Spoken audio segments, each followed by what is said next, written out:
Special intensive রিভিশনে 21 তারিখ যাবতীয় অভিযোগের নিষ্পত্তির শেষ দিন। আজ 19 তারিখ, 20, 21 আর দুদিন হবে 21 তারিখের মধ্যে সব অভিযোগের নিষ্পত্তি। এখনো পর্যন্ত ঠিক কোন জায়গায় দাঁড়িয়ে আছে যদি হিসেব দেখতে হয়, এখনো 60 লক্ষ অভিযোগের নিষ্পত্তি বাকি। তাহলে আবার সময় পিছবে, সময় আরও নিতে হবে।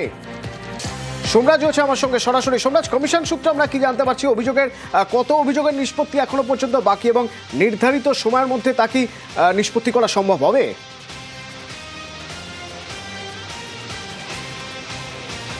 দেখো, এটাই এখন সব থেকে বড় প্রশ্ন রাজ্যের মুখ্য নির্বাচনী আধিকারিকের দপ্তরের কাছে। তার কারণ দেখা যাচ্ছে এখনো পর্যন্ত প্রায় 60 লক্ষ ভোটারের অভিযোগের নিষ্পত্তি করা বাকি রয়েছে, যার সময়সীমা জাতীয় নির্বাচন কমিশনের টাইমলাইন অনুযায়ী 21শে ফেব্রুয়ারি পর্যন্ত, অর্থাৎ এই শনিবার পর্যন্ত। সেখানেও দেখা যাচ্ছে যে এখনো পর্যন্ত রাজ্যের বিভিন্ন জেলাশাসক তথা ডিস্ট্রিক্ট ইলেকশন অফিসারের হাতে 5 লক্ষ ভোটারের নথির অভিযোগের নিষ্পত্তি বাকি রয়েছে। এছাড়াও দেখা যাচ্ছে জেলাশাসকরা ভেরিফাই করে দেওয়ার পরেও এই আরোদের হাতে পড়ে রয়েছে প্রায় 20 থেকে 25 লক্ষ ভোটারের নথি, যেগুলির অভিযোগের নিষ্পত্তি বাকি রয়েছে এই আরোদের কাছ থেকে। এছাড়াও যেটা আরও গুরুত্বপূর্ণ, যে জেলা শাসক, এবং এই 3টি স্তরে ভেরিফাই করে দেওয়ার পরেও জাতীয় নির্বাচন কমিশনে পাঠিয়ে দিল, কমিশন আবার পুনরায় বলছে যে যাচাই করা প্রয়োজন। এই সংখ্যাটা প্রায় 30 লক্ষ, যে যাচাই করার যে নথিগুলি তা ইতিমধ্যে বিএলওদের কাছে আসতেও শুরু করেছে। অর্থাৎ দেখা যাচ্ছে প্রায় 60 লক্ষ ভোটারের নথি যেগুলির নিষ্পত্তি বাকি রয়েছে। আর এখানেই রাজ্যের মুখ্য নির্বাচনী আধিকারিকের দপ্তরের কাছে একটা সংশয়, এই 60 লক্ষ ভোটারের নথি কিভাবে এই 48 ঘন্টার মধ্যে নিষ্পত্তি করা সম্ভব? তাহলে কি আবারও সময়সীমা বাড়ানোর জন্য রাজ্যের মুখ্য নির্বাচনী আধিকারিকের দপ্তর থেকে আবেদন করতে হবে জাতীয় নির্বাচন কমিশনের কাছে? তার কারণ যেটা সবথেকে গুরুত্বপূর্ণ, যে জাতীয় নির্বাচন কমিশনের তরফে এখনো পর্যন্ত 30 লক্ষ ভোটারের নথি ফের যাচাই করার জন্য বলা হয়েছে বিভিন্ন জেলা শাসক তথা ডিস্ট্রিক্ট ইলেকশন অফিসারদের। বিভিন্ন ডিস্ট্রিক্ট ইলেকশন অফিসাররা এই আরও মারফত সেই নথি বিএলওদের কাছে পাঠিয়ে দিচ্ছেন। বিএলওরা প্রয়োজন হলে সংশ্লিষ্ট ভোটারদের সঙ্গে যোগাযোগ করছে। কিন্তু এখানেও একটা ব্যাপার রয়েছে, যদি আরোরা কোনো নথি গ্রহণ করেন, অনেক সময় দেখা যাচ্ছে তারা গ্রহণ করেছেন, মাইক্রো অবজারভাররা সেখানে আপত্তি জানাচ্ছেন, তখন আরোদের কি করণীয়?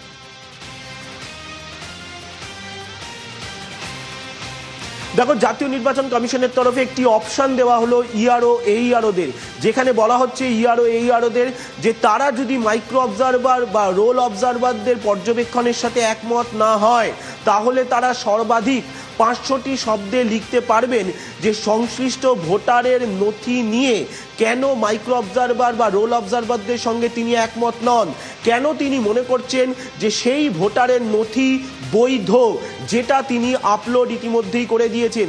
জাতীয় নির্বাচন কমিশনের তরফে ইতিমধ্যেই আরোদের ড্যাশবোর্ডে এই 500 সর্বাধিক শব্দে কারণ লেখার জন্য একটি অপশন দেওয়া হয়েছে। এটার কারণ, আরও একটা কারণ, যেটা হচ্ছে যাতে এই অভিযোগের নিষ্পত্তিগুলি দ্রুত করা যায়। এই যে তুমি দেখলে 30 লক্ষ ভোটারের নথি ফেরত পাঠিয়ে দিয়েছে আবারও যাচাই করার জন্য, এখানেই মাইক্রো অবজারভার ও রোল অবজারভারদের পর্যবেক্ষণের সঙ্গে এ রাজ্যের আরোরা একমত হতে পারছেন না।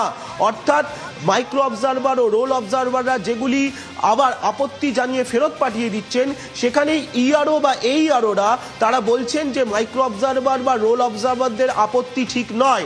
আর এখানেই জাতীয় নির্বাচন কমিশনের তরফে একটি অপশন দেওয়া হয়েছে যে কেন এ রাজ্যের আরোরা মনে করছেন যে মাইক্রো অবজারভার ও রোল অবজারভারদের সঙ্গে তারা একমত হতে পারছেন না, কেন তারা জানাচ্ছেন যে ভোটারদের নথি বৈধ রয়েছে, সেটা তারা সর্বাধিক 500 শব্দে লিখে পাঠান এবং সেটাই কমিশন গ্রহণ করবে। অর্থাৎ এক্ষেত্রে দায় নিতে হবে আরোদের ভবিষ্যতে। কিন্তু আপাতত যাতে এই শুনানির জন্য যে নিষ্পত্তি অর্থাৎ অভিযোগের নিষ্পত্তি যাতে দ্রুত শেষ হয়, 21 তারিখের মধ্যেই যাতে শেষ করা যায়, তার জন্যই জাতীয় নির্বাচন কমিশনের তরফে এই অপশন দেওয়া হয়েছে। তুমি দেখতে পাচ্ছ ইতিমধ্যেই বিএলওদের কাছে পৌঁছে যাচ্ছে যেগুলি রিভেরিফাই করার কথা বলা হচ্ছে কমিশনের তরফে। এই সংখ্যাটা এখন 30 লক্ষে পৌঁছেছে। আর এই কারণে ইআরওদের কাছে এই অপশন ইতিমধ্যেই দেওয়া হয়েছে এবং ইআরওরা সর্বাধিক 500 শব্দে লিখে নিতে পারবেন যে কেন তারা মাইক্রো অবজারভার বা রোল অবজারভারের আপত্তির সঙ্গে একমত নয়। ধন্যবাদ।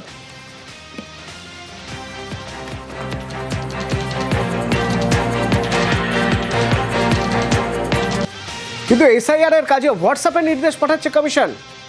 বেশ কিছু চ্যাট প্রকাশ করে সরব অভিষেক বন্দ্যোপাধ্যায় জানিয়ে তুঙ্গে তরজা। এই তুগলকি কমিশন কতগুলো হোয়াটসঅ্যাপ দিয়েছে।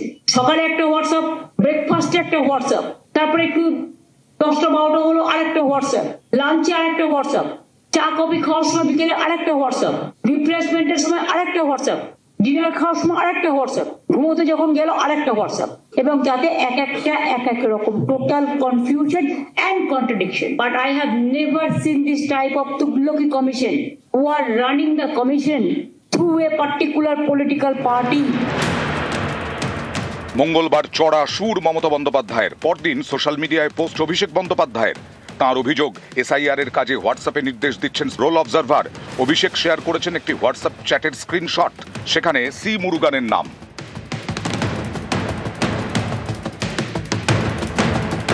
এই স্ক্রিনশট শেয়ার করে অভিষেক নিশানা করেছেন নির্বাচন কমিশনকে। সোশ্যাল মিডিয়ায় লিখেছেন, নির্বাচন কমিশন কি মনে করছে যে সুপ্রিম কোর্টের নির্দেশ অমান্য করা যাবে? নির্বাচন কমিশন বারবার স্বচ্ছতা বজায় রাখার কথা বলেছে। নির্দেশিকার ক্ষেত্রে অফিসিয়াল চ্যানেল বা সঠিক লিখিত পদ্ধতি ব্যবহার করতে বলেছে। এরপরেও হোয়াটসঅ্যাপেই নির্দেশ দেওয়া হচ্ছে। মাইক্রো অবজারভারদের হোয়াটসঅ্যাপ গ্রুপে জন্ম সার্টিফিকেটের গ্রহণযোগ্যতা নিয়ে প্রশ্ন তুলছেন রোল অবজারভার সি মুরুগান। তাঁর উদ্দেশ্য আরও বেশি ভোটারের নাম বাদ দেওয়া। সুপ্রিম কোর্টের নির্দেশ অনুযায়ী মাইক্রো অবজারভারদের ভূমিকা সাহায্য করা। তাহলে আদালতের নির্দেশ অগ্রাহ্য কার নির্দেশে? নানা সময় অভিযোগ উঠেছে কমিশনের কাজে ভুল থাকলে জুনিয়র অফিসারদের বলা হচ্ছে লিখিতভাবে জানান। এছাড়াও হোয়াটসঅ্যাপে নানা রকম নির্দেশ দেওয়া হচ্ছে, সরকারি নির্দেশ লিখিতভাবে দেওয়া হচ্ছে না। এ নিয়ে সুপ্রিম কোর্টেও সরব হন Mamata Bandyopadhyay. Election Commission, WhatsApp Commission is saying it is only the micro observer. Only they are deleting all the names. They are all Government of India officials. They are not allowing the people. So let the matter. They are not allowing the domain. officials. They are not allowing the domicile certificate. They are not allowing the government certificate. এবার হোয়াটসঅ্যাপের screenshot share করে চড়া সুর অভিষেক বন্দ্যোপাধ্যায়ের। সকালে অভিষেকের আক্রমণ, বিকেলে কমিশনের তৃণমূল। এই মেসেজের মধ্যে দিয়ে এক ধরনের সুপ্রিম কোর্টকে যেমন বুড়ো আঙুল দেখানো, তেমনি বাংলা বা বাঙালিকে কি করে অপদস্থ করা যায়, কি করে পশ্চিমবঙ্গের বৈধ ভোটারদের নাম এক এক এক এক এক এক করে কাটা যায়, পুরোটা একটা বিজেপি প্লয় এর পেছনে কাজ করছে। ওরা ভেবেছিল যেটা মহারাষ্ট্রে হবে, হয়েছে, যেটা বিহারে হয়েছে, সেটা হরিয়ানায় হয়েছে, এটা বাংলাতেও করতে পারবে। অভিষেক বন্দ্যোপাধ্যায় বা মমতা বন্দ্যোপাধ্যায় এই দুজনেই চেষ্টা করছেন এসআইআরটাকে যেন তেন প্রকারে বন্ধ করে দেওয়ার জন্য। এসআইআর বন্ধ হলে পরে ওনাদের কি লাভ হবে নিশ্চয়ই বুঝতে পারছেন আপনারা। কলকাতার সিটগুলোতে তো আরো বেশি বেশি করে নাম বাদ পড়েছে। সি মুরুগান একজন আইএস অফিসার, তাকে আজ অব্দি ডিএম হতে দেয়নি, শুধুমাত্র তিনি পার্টির কথায় উঠবেন বসবেন বলে। সে তামিল হয়ে পশ্চিমবঙ্গে অত্যাচারের শিকার হয়েছে। নিউজ 18 বাংলা।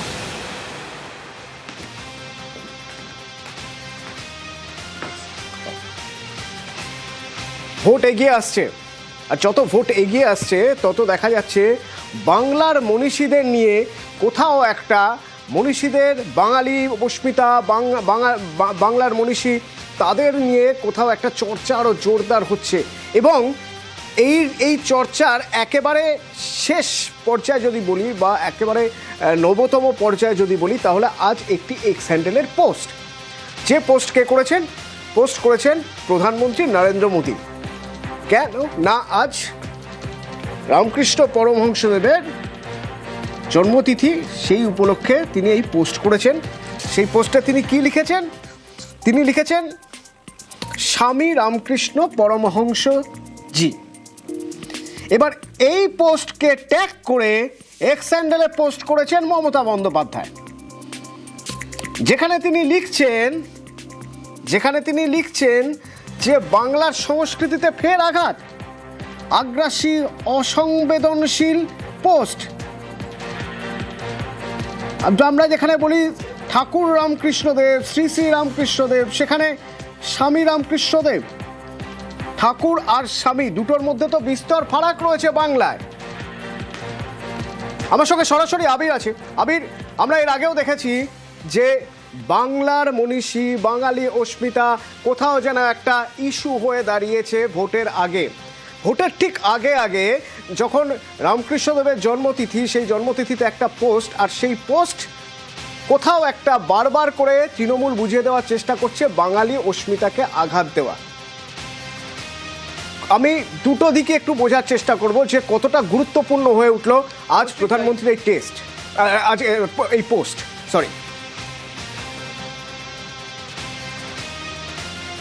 প্রথমত হচ্ছে যে সম্বোধন বিতর্ক তো কোনোভাবেই বিজেপির পিছু ছাড়ছে না। এমনকি সংসদের মধ্যে দাঁড়িয়ে যখন বঙ্কিমচন্দ্র চট্টোপাধ্যায়কে বঙ্কিম দা বলে প্রধানমন্ত্রী উল্লেখ করেছিলেন, সে সময় সেখানে তাকে থামাতে উদ্যত হন তৃণমূল কংগ্রেসের সাংসদ সৌগত রায়ও। এবং পরবর্তী সময় বিভিন্ন ক্ষেত্রে দেখতে পাওয়া গিয়েছে যে মনীষীদের নাম উচ্চারণ করা হোক, মনীষীদের সম্বোধন করা হোক, তা নিয়ে তারা যে ধরনের মন্তব্য করেছেন তা নিয়ে বারবার ধরে সরব হতে দেখতে পাওয়া গিয়েছে তৃণমূল কংগ্রেসকে। এবং এই গোটা ঘটনার বলি যদি আমরা দেখি, শুরু হচ্ছে 2019-এ যখন বিদ্যাসাগরের মূর্তি ভাঙার ঘটনার পর থেকে। এবং তখন থেকে তৃণমূল কংগ্রেসের তরফ থেকে লাগাতার অভিযোগ করে বলা হচ্ছিল কি যে মনীষীদের, বিশেষত বাংলার যারা মনীষীরা রয়েছেন তাদেরকে কোথাও সম্মান দেওয়া হয় না, তাদেরকে অসম্মান করা হয়। পরবর্তী সময়ে গোটা ঘটনার রেশ কোথায় যায়, রেশ গিয়ে পৌঁছে যখন আমরা দেখতে পাই যে যখন বাঙালি ইস্যুতে পরিযায়ী শ্রমিকদের যে হেনস্থার যে ঘটনা, তাকেও একই মোড়কের মধ্যে জুড়ে দেওয়ার চেষ্টা করেছিল তৃণমূল। আজকে মমতা বন্দ্যোপাধ্যায় যেটি প্রধানমন্ত্রী নরেন্দ্র মোদীর এক্স পোস্টকে কোটেড পোস্ট করে তিনি যে কথা লিখেছেন, সেখানে তিনি একই সঙ্গে প্রত্যয়ী হওয়া এবং একই সঙ্গে বারবার ধরে কেন এই ধরনের ঘটনা ঘটছে বা লিখছেন তারা, তা নিয়ে যে তারা সাবধান, তখন সেই প্রসঙ্গের কথাকেও কার্যত উল্লেখ করে দিয়েছেন। তুমি ঠিকই বলছিলে যে বাংলার বিধানসভা ভোটের মুখে মনীষীদের এই ইস্যু অবশ্যই বড় আকার ধারণ করছে। বিভিন্ন সময় এই ধরনের গোটা ঘটনার প্রেক্ষিতে তৃণমূল কংগ্রেসের তরফ থেকে প্রতিবাদও করা হচ্ছে। এবং যতই ধরনের পোস্ট আসছে, তৃণমূল মনে করছে তাতে তাদের পক্ষে রাজনৈতিকভাবে বিজেপির বিরুদ্ধে প্রচার করার অন্যতম হাতিয়ার হিসেবে তারা পাচ্ছেন। তার কারণ তারা যে বিজেপির বিরুদ্ধে প্রচার করতে গিয়ে বারবার ধরে উল্লেখ করেন যে তারা বাঙালিদেরকে সম্মান করে না, মনীষীদেরকে সম্মান করে না, তারা বারবার ধরে অসম্মান করেন, তারই ছবি এই ধরনের পোস্টগুলোর মধ্যে দিয়ে উল্লেখিত হয়। ফলে স্বাভাবিকভাবে তৃণমূল কংগ্রেস গোটা বিষয়টা নিয়ে রাজনৈতিকভাবে তাদের যে বক্তব্য, সেটাকে হাতছাড়া করতে রাজি নয়। এবং সে কারণেই বিজেপিকে তারা ইস্যুতে লাগাতার আক্রমণ শানাচ্ছেন। এবং প্রধানমন্ত্রী নরেন্দ্র মোদীর এর আগে বঙ্কিম দার পর আজকে রামকৃষ্ণ পরমহংস দেবের ক্ষেত্রে তিনি যেভাবে স্বামী শব্দটিকে জুড়ে রেখেছেন, তা নিয়েও তৃণমূল কংগ্রেস সমালোচনাও করছে তারও। ধন্যবাদ আবির।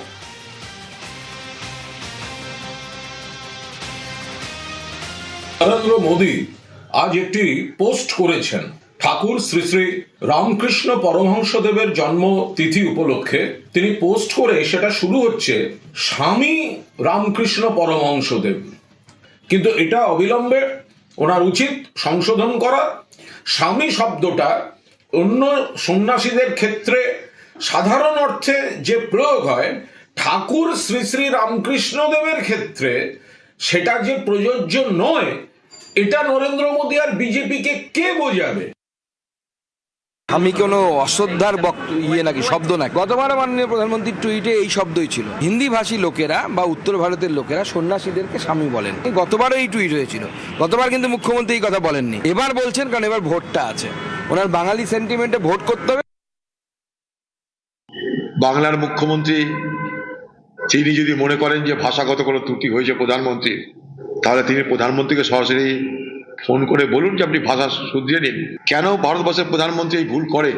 যদি মনে করো বাংলার এটা অপমান, ঠাকুর রামকৃষ্ণ অপমান, তাহলে সরাসরি জিজ্ঞেস করুন। এই বাংলায় রুটি রুজির গল্প নেই, শিল্পের গল্প নেই, এ বাংলায় ভবিষ্যৎ কি হবে তার নিয়ে কোনো আলোচনা নেই। বাংলার মুখ্যমন্ত্রীর তৎপরতা আর ভারতবর্ষের প্রধানমন্ত্রীর তৎপরতা মানুষের কল্যাণে নয়, তাদের নিজেদের কল্যাণে, নিজেদের ধান্দায়। রামকৃষ্ণ দেবকে মোদীর স্বামী বিতর্ক, যেখানে রামকৃষ্ণ বিশেষজ্ঞের মত স্বামী ও ঠাকুরের মধ্যে পার্থক্য রয়েছে। বাঙালিরা রামকৃষ্ণদেবকে ঠাকুর হিসেবেই ভাবতে ভালোবাসেন, সেই আবেগের সমর্থক স্বামী নয়। স্বামী কথাটার মানে হচ্ছে প্রভু। আমরা ঠাকুর বলতে অভ্যস্ত, অবতার বলতে অভ্যস্ত, অবতার বরিষ্ঠ বলতে অভ্যস্ত, শ্রীরামকৃষ্ণ তো অনেক আখ্যায়িত করে। একটা সেন্টিমেন্ট থাকতেই পারে যে তাকে আমরা যে নামে ডাকতে অভ্যস্ত, সেই প্রভু বা ঠাকুর সংস্কৃতির দিক দিয়ে সেক্ষেত্রে হয়তো সে যে শব্দটি ব্যবহার করা উচিত ছিল, ঠাকুর শ্রীরামকৃষ্ণ, দেব মানব শ্রীরামকৃষ্ণ, অবতার শ্রীরামকৃষ্ণ, এই রকম শব্দগুলি তিনি হয়তো ব্যবহার করতে পারেন। ভোট আসছে, ভোটে হাওয়া গরম হচ্ছে, আর তারই মাঝে খবর বিজেপি থেকে প্রার্থী হতে চান দিলীপ ঘোষের স্ত্রী।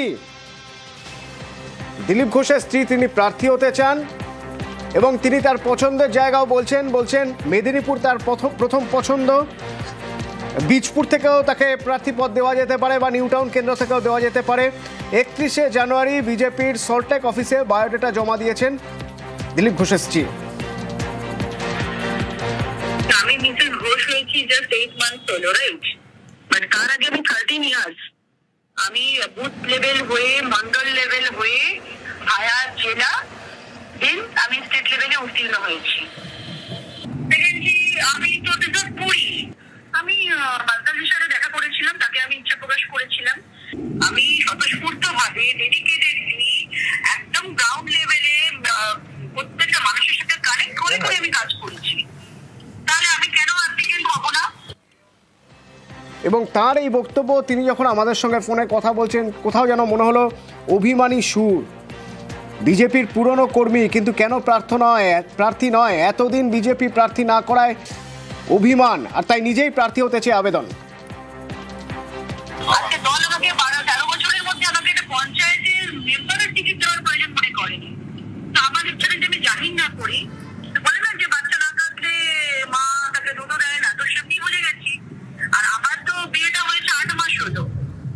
তো আমার 2026 আমার প্রজেকশন প্ল্যানিং এর মধ্যেই ছিল। আমি যা করি আমার 5 বছরের একটা প্ল্যানিং থাকে, 5 ইয়ার্সটা এই করবো তবেই না আমি একবার হয়েছি। আর যখন তার স্ত্রী প্রার্থী হতে চাইছেন, তার জন্য বায়োডাটা জমা দিয়েছেন, দিলীপ ঘোষ কি বলছেন রিঙ্কু তার থেকেও পুরনো কর্মী, প্রার্থী নিয়ে দল যা সিদ্ধান্ত নেবে তাই চূড়ান্ত। আমার স্ত্রী তিনি পার্টির একজন কার্যকর্তা, আমার চেয়ে পুরনো, আমি এমএলএ এমপি হয়ে গেলাম, ওনার একবার হওয়ার ইচ্ছা আছে। পার্টির হাজার হাজার লোক অ্যাপ্লিকেশন করেছেন, কর্মীরা, যে কেউ করতে পারে, পার্টি ঠিক করবে কাকে কোথায় ক্যান্ডিডেট করবে। আর রিঙ্কুর প্রার্থী হওয়া নিয়ে প্রতিক্রিয়া দিয়েছেন বিজেপি বিধায়ক অগ্নিমিত্রা পাল। আজকে দিলীপ দার স্ত্রী রিঙ্কুদি, তিনি বহুদিন ধরে মহিলা মোর্চার সব ছিলেন, আমাদের সদস্য ছিলেন, দায়িত্বও ছিলেন। এবং আমরা যদি কেউ বায়োডাটা দিতে পারি, আমরা যদি কেউ জনপ্রতিনিধি হওয়ার স্বপ্ন দেখতে পারি, তাহলে রিঙ্কুদি আরেকজন কার্যকর্তা হিসেবে, যেহেতু দিলীপ দাস স্ত্রী, সেহেতু তিনি স্বপ্ন দেখতে পারবেন না এমন তো কোনো কারণই, অন্তত আমাদের দলে এই ফ্রিডম, এই গণতান্ত্রিক অধিকারটা সবার আছে। আর ওদিকে সিপিআইএম ছেড়ে বিস্ফোরক প্রতিকুর রহমান বলছেন তাকে দলের মধ্যে কোন ঠাসা করে রাখা হয়েছিল, দলে তার কথা শোনা হতো না, 2 বছর ধরে নিষ্ক্রিয় করে রাখা হয়েছে। মোহাম্মদ সেলিমকেও নিশানা প্রতিকুর রহমানের। দলের সঙ্গে তো আমার কোনো বিরোধ নেই। দলের মধ্যে কিছু নির্দিষ্ট ব্যক্তি যাদের কঠোর করে রেখেছে এবং যেখানে কোনো প্রশ্ন করা যাবে না, সেই প্রশ্ন না করার কারণে আমাকে কর্নার করে দেওয়া হলো। যে মিটিংয়ে, রাজ্য কমিটির মিটিংয়ে কি বলতে হবে সেটা আমি বলিনি বলে আমাকে ডেমোনা লোকসভা কেন্দ্রে ঢুকতে দেওয়া হবে না। নির্বাচনের পর থেকে আমি টানা 2 বছর বসে আছি, আমার নির্দিষ্ট কোনো দায়িত্ব নেই, কোনো ফ্রড নেই। আমি আমার লড়াইটা দলের মধ্যে লড়তে চেয়েছিলাম যে ভাই আমার এই সমস্যা হয়েছে। আমি রাজ্য সম্পাদকের চিঠি দিলাম এবং হোয়াটসঅ্যাপ গ্রুপে দিলাম। 1 ঘন্টা 8 ঘন্টার মধ্যে সোশ্যাল মিডিয়াতে চলে এলো। আমি তো মোহাম্মদ সেলিমকে চিঠি দিয়েছি, তাহলে মোহাম্মদ সেলিম কেন আমার সঙ্গে বসছেন না, ভয় পাচ্ছেন কেন? এ তো হোয়াটসঅ্যাপের গ্রুপে খবর, বিমানদার সঙ্গে খবর যেভাবে বের হয়ে গেল, এ তো সর্ষের মধ্যে ভূত না ভূতের মধ্যে সর্ষে বোঝা যাচ্ছে না। আমার তো এখন মনে হচ্ছে ওনার সময় হুমায়ুনের সঙ্গে মিটিং করার জন্য ওনার সময় হতে পারে, হুমায়ুনের সঙ্গে বসবার জন্য ওনার সময় হতে পারে, প্রতিকুর রহমানের বসবার জন্য ওনার সময় হতে পারেননি। তাহলে এবার প্রতিকুর রহমান সিপিআইএম ছেড়ে কোন পথে, ইঙ্গিতপূর্ণ মন্তব্য প্রতিকুর রহমানের। আমি প্রথম ভেবেছিলাম রাজনৈতিক সন্ন্যাস নেব, কিন্তু গত 2-1 দিন ধরে যেভাবে দেখলাম যে আমি তো মৌচাকে ঢিল মেরেছি, ফলে মৌমাছি কামড়াবে, ভিমরুলের হুল ভীষণ বিষাক্ত, সেই হুল আমাকে ফোটাচ্ছে, এত অতিরিক্তভাবে ফোটাচ্ছে। আমার এখনো মনে হচ্ছে যে ভাই আমাকে যখন যদি মৌমাছি কামড় দেয় তো আমার ডাক্তারের কাছে নিয়ে যাওয়ার জন্য দুটো লোক লাগবে, স্ট্রেচার লাগবে, অ্যাম্বুলেন্স লাগবে, হসপিটাল লাগবে।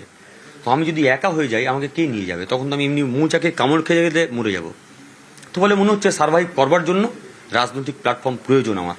যে উদাহরণটা দিলেন সেটা হচ্ছে আপনি যার বিরুদ্ধে লোকসভায় লড়াই করেছিলেন তিনিও বলতেন যে পাড়ায় পাড়ায় সমস্যা হলে সাহায্য করার জন্য তৃণমূল কংগ্রেসকে দরকার। তাহলে কি পথের বাঁকে গিয়ে তৃণমূলেই যাবেন?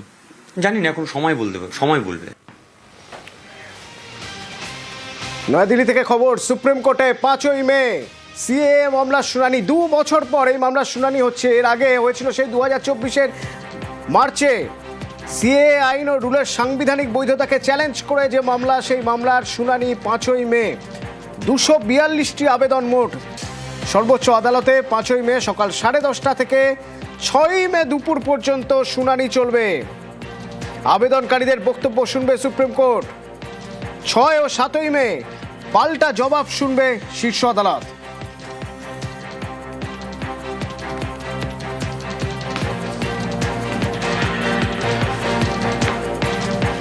পাকিস্তান হকি দলের বা পাকিস্তান হকি ফেডারেশনের সমালোচনা করে এবার নির্বাসনে পাকিস্তান হকি দলের অধিনায়ক। কেন না, তিনি বলছিলেন যে কোথাও যেন ভিখারির মতো ট্রিট করা হয়েছে তাদের।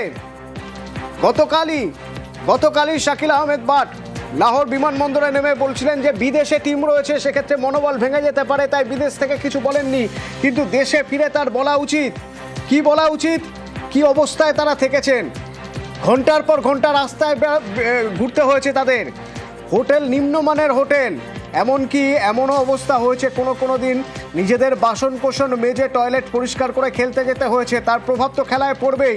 বিস্ফোরক অভিযোগ করেছিলেন তিনি শাকিল আহমেদ বাট। শুনুন। सिडनी उतर के ज़्यादा 14-15 घंटे हम वहाँ पे ओपरा स्ट्रीट पे लवारसों की तरह घूमते रहे। किसी बंदे ने हमारी टीम का कोई एहसास नहीं किया। मैंने फील किया कि बात मेरे मुल्क की है, मेरे मुल्क की बदनामी नहीं होनी चाहिए। मैंने इंडिया को जो है वो फेस करने के लिए वीडियो बनाई कि हमारे सारे हालात बिल्कुल ठीक हैं, टीम के साथ कोई ज़्यादती नहीं हो रही। दरअसल ये बात बिल्कुल झूठ थी। सुबह उठ के लड़के अपना ब्रेकफास्ट खुद बना रहे हैं, उसके बाद लड़के जो वो बर्तन 2-3 घंटे बर्तन वॉश कर रहे हैं, उसके बाद जो वो अपने बेडरूम साफ़ कर रहे हैं, अपने वो टॉयलेट जाके साफ़ कर रहे हैं। हमारे पास रेस्ट का टाइम है ही नहीं बिल्कुल ज़्यादा। मुझे नहीं अब लगता कि स्पोर्ट्स बोर्ड गलत है या पाकिस्तान हॉकी फेडरेशन गलत है, पर एक चीज़ ज़रूर ये है कि पाकिस्तान हमारी टीम की जो मैनेजमेंट है, इन्होंने हमारे साथ बहुत ज़्यादा झूठ बोले हैं। গতকাল তার এই বক্তব্যে আলোড়ন পড়ে যায় পাকিস্তান হকি ফেডারেশনে এবং তারপর 2 বছরের জন্য নির্বাসিত শাকিল আহমেদ বাট। শুধু তাই নয়, পাক হকি ফেডারেশনের প্রেসিডেন্টকেও সরলেন। পাক হকি ফেডারেশনের প্রেসিডেন্ট তিনিও সরে গেলেন তার পদ থেকে। বিদেশে খেলোয়াড়দের হেনস্থা নিয়ে মুখ খুলেছিলেন অধিনায়ক গতকাল এবং তারপরেই নির্বাসিত 2 বছরের জন্য।